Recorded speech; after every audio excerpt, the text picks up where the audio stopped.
Hi, welcome back to the Rich Fritzky Show. It's good to have you with us each and every time, and I thank you. Today we're going to take a break. No history, no politics, no mourning, no whining. Just an older man's musings about his early childhood relationship with Caprimulgus vociferus, or what is the Latin and scientific term for one very little bird with a very, very big mouth, the whippoorwill.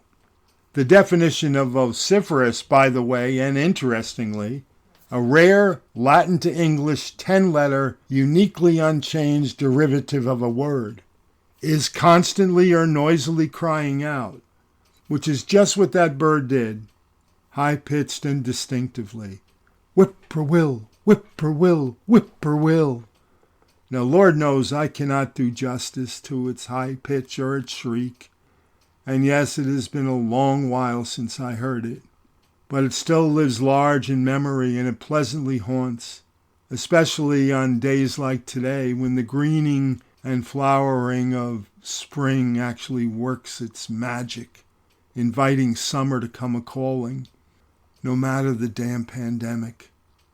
Come dusk in July and August when we were young children, all I would need do is close my eyes to hear it, there in the ethereal distance, beckoning.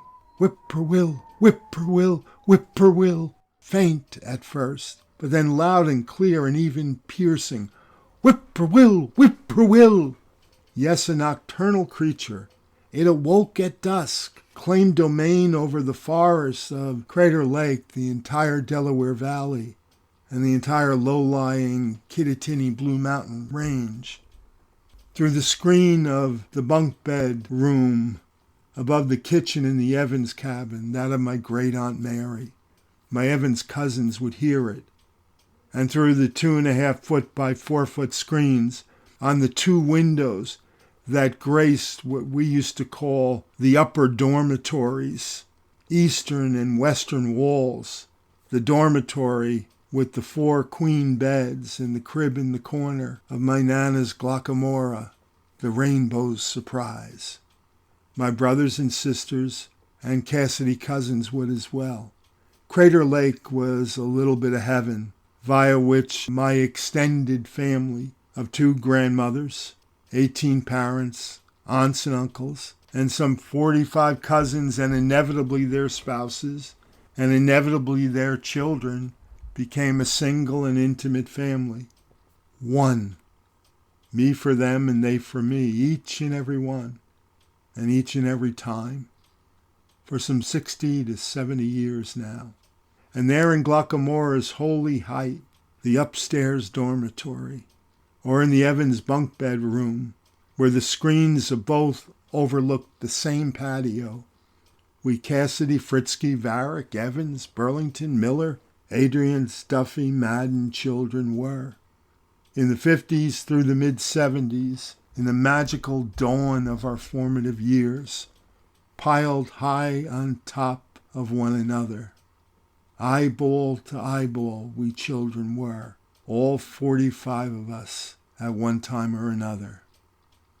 Raised as Catholics, our parents certainly adhered to the biblical admonition to go ye therefore and replenish.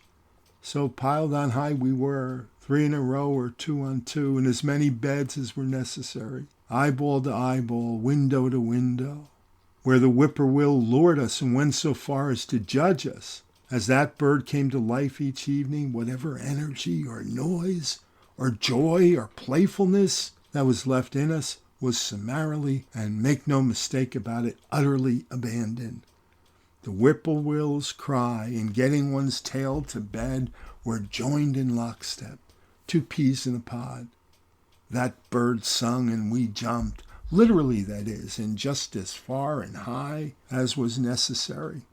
Now, interestingly, never once did I actually lay my eyes upon a whippoorwill back then. But oh, what power that little bird had over me in the greening and youthful spring of life. What the whippoorwill looked like, or the fact that he fed on insects, or that he slept in dry, dead leaves on the forest floor, mattered not at all. Only the power of his clear and crisp whippoorwill, whippoorwill, whippoorwill did. Having been told by our diabolical parents and aunts and uncles, who we loved and trusted, that the whippoorwill was in cahoots with the good Lord above, with Santa Claus, and with all that was holy, just to get us to bed on time. Yes, with keen interest in our behavior and in our goodness, and blessed with a kind of instant messenger connection to Santa, this bird amazed. A guardian, a watchdog, a commander extraordinaire. What's remarkable about this to me in retrospect now is that I was a fairly rational sort as a kid, a skeptic in dirty blue jeans and T-shirts, who was always in trouble with the nuns at Holy Trinity Grammar School for questioning their tall tales about Khrushchev and those atheistic communists. I did not, for instance, also ever remember buying into the likes of the Tooth Fairy or the Easter Bunny or Mr. Sandman. But I wanted Santa and his North Pole in the spirit of giving, and so I blindly, even reverently, bought into him. The sleigh, the red suit, and even the bowl full of jelly of a laugh. But even with Santa, there was still a measure of doubt. The white snow, the reindeer, and the bag full of toys he had flung on his back notwithstanding. Why then, rational as I was, there was no doubt whatsoever about the whippoorwill is beyond me. For as to him and his mission, I bought in, hook, line, and sinker. Maybe it was just the fear of his cry. But I mean it, if you were brushing your teeth, you wouldn't dare rinse when you heard him. You'd just run. And if you didn't get your sneakers off in time or your pajamas on, hell, you'd just dive into the bed no matter. Oh, the memories of hearing that damn cry, late, dashing up those 10 creaky wooden steps and diving into the bed and prayerfully singing, "No, no, no, it ain't me, babe. It ain't me you're looking for, babe." Or simply praying, altar boy that I was, "Confiteor Deo Onnipotente, Beate Maria Semper Virgine, Beate Michele Arcangelo." I imagined the whippoorwill with a clipboard in tow, with a list that had my name on it in big bold letters. Strange to picture a small bird that way, but so it was. The imagination knows no bounds. Did we make it? Did we? Did Bobby? Did Jackie? Did Billy? Did Dave? Did I? Oh, please, did I? The elders in my family gave us Santa Claus, the North Pole, flying reindeer, the bizarre concept of a bunny who somehow delivered chocolate eggs on Easter morning, and all kinds of fairies who were there to lift us up when we were down. More importantly, of course, there was the Lord Jesus Christ, his beautiful Mother Mary, and a vast legion of saints who advanced the wishes and works of our God. Oh, the incongruity of it all! For saints and fairies and holy mothers did indeed coexist. And there for us, mixed and mired in the midst of it all, there was at Crater Lake and in the very heart of our soft summers, a singularly empowered little bird who would sing as darkness fell. You would have thought that our all-knowing, all-seeing, ever-understanding God wouldn't necessarily have had to farm this task out. But we did not question. Just a parent's ruse. Just the handiwork of my sweet mom, Rosie, and my beloved Aunt Dot. Two of the most trusted of figures, if not the most trusted figures in our lives. And yet, oh, what conniving and sinister souls they turned out to be. In the end, I guess, their having for so long successfully gotten us to bed and lied to us about the whippoorwill only colors their own rich legacy and adds to the aura that was and ever remains their astounding place in our lives. Looking at life's sunset myself now, rather than its sunrise, I have long saluted them for the providential utility of their oh-so-very simple dark magic. It was the government of the United States of America, via eminent domain, that took our cabins at Crater Lake from us. and summarily bulldozed them down for purposes that never, ever, ever came to pass. Just government at its maddeningly best. Some make the argument that their having secured and protected its natural state was in the long run a good thing, for we are left to wonder what would have happened otherwise, as the inevitable reptilian arms of greedy developers would most certainly have ratcheted further and further out to destroy. But I don't necessarily buy that argument, as they could well and simply have allowed those already living there who loved it to stay, while acquiring all of the other open space. They have done so at many other national recreation areas and parks across the country. It would in no way have diminished or detracted from the beauty, the pastoral nature, or even the environmental utility. After all, precious pieces of it were once ours, and we loved it so. Those were bitter days and bitter pills to swallow. That we miss our homes still haunts. We loved Crater Lake. We belonged to it and it to us, tangibly, emotionally, and above all, spiritually. But we who spent as much of our summers as possible there, and weekends when the leaves turned red and gold, or when the ice formed in winter or the mountain laurel bloomed in spring, were exiled. And something deep in our hearts and souls was ripped out. For while we were forced to leave the wind, the wood, and the water of Crater Lake that we knew intimately behind, it somehow never quite left us. We are gone. And so too, and most interestingly, I might add, is the whippoorwill, who I believe just got up and left in solidarity with us. The naturalists, and I have done the research here, actually purport what is a now 99% decline in whippoorwill habitation in this region since 1983. That's notably right around the time that the United States of America concluded its nasty business of bulldozing down our once human habitats. They say that decline has been driven by, number one, habitat destruction, number two, an influx of feral cats and dogs, and three, poisoning by insecticides. So it is written in official documents. But the truth is this. Number one, the habitat in the environs like Crater Lake was left absolutely untainted.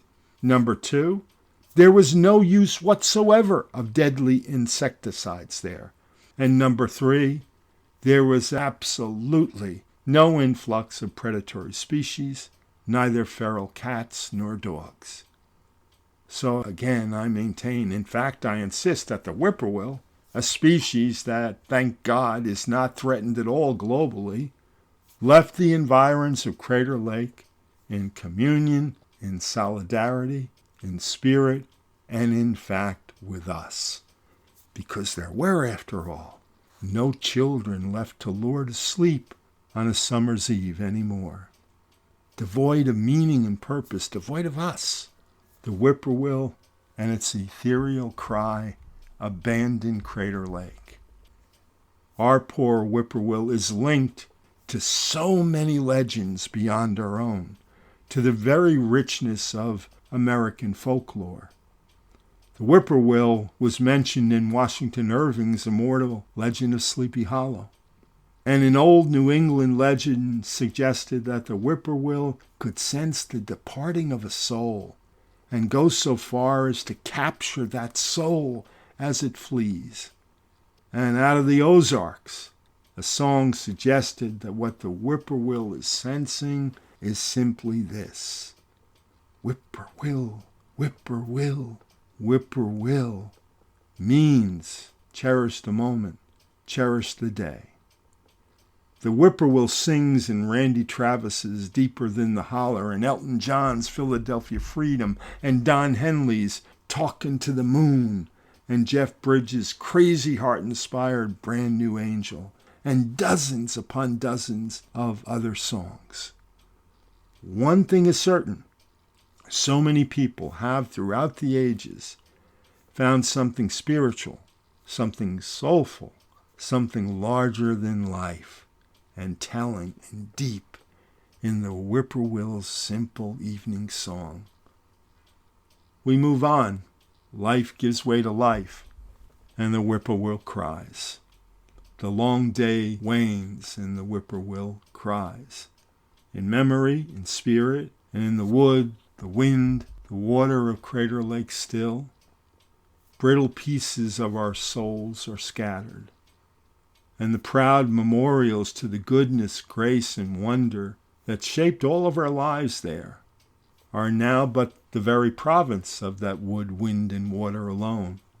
In its womb lie that which was never found, like my dad's high school ring, the $50 tossed by the raft that we never retrieved, the little sailboats I loved, and all kind of once treasured tokens, along with that, and most especially that, which was freely given there, the love, the faith, the absolute belonging.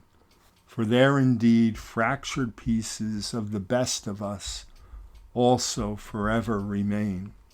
Yes, all gone, but the cry of the whippoorwill forever haunts, the whippoorwill who had moxie enough to take off when they so sadly demanded us to take off.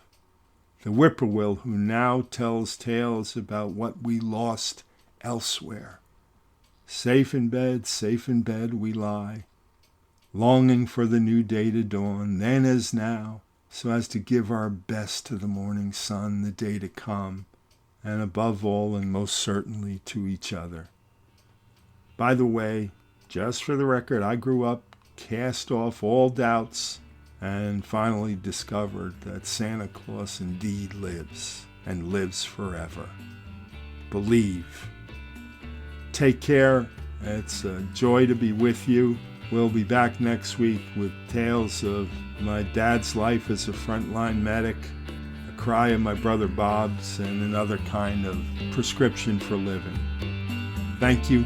Take care. Be back with you soon.